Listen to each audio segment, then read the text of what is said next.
ফরিদপুর জেলার সদরপুর উপজেলার ভাসানচর ইউনিয়নের শহীদ আব্দুল কাদের মোল্লার নিজ বাসভবনের সামনে বাংলাদেশ জামায়াতে ইসলামীর উদ্যোগে গণসমাবেশ মঙ্গলবার সকালে অনুষ্ঠিত হয়েছে। প্রধান অতিথি হিসেবে উপস্থিত ছিলেন মজলুম জননেতা নায়েবে আমির বাংলাদেশ জামায়াতে ইসলামী এটিএম আজহারুল ইসলাম।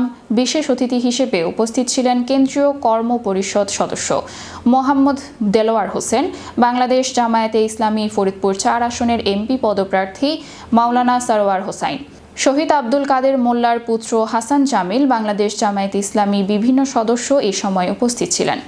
আল্লাহ যা চাবেন তাই হবে। আপনারা জানেন 2006 সালের 28শে অক্টোবর শেখ হাসিনার নেতৃত্বে লগি বৈঠার তাণ্ডবের মাধ্যমে আমাদের কেন্দ্রীয় নেতৃবৃন্দকে হত্যা করার পরিকল্পনা করা হয়েছিল। আমাদের নেতা কর্মীদেরকে শহীদ করে লাশের উপরে নৃত্য করা হয়েছিল। সেই দিন শেখ হাসিনা কেন্দ্রীয় নেতৃবৃন্দকে হত্যা করতে পারে নাই। আমাদের প্রমাণ আছে, দুজনের মধ্যে ছিলেন, আমাদের ছিলেন কিনা? কোটি কোটি টাকা খরচ করে একটি টাকার দুর্নীতি তাদের পায় না। ঢাকা বিশ্ববিদ্যালয় বর্তমান আরেকটি জ্বলন্ত প্রমাণ, যেখানে তারা যা বলেছিল তার চেয়ে শতগুণ বেশি উন্নয়নের কাজ করেছে।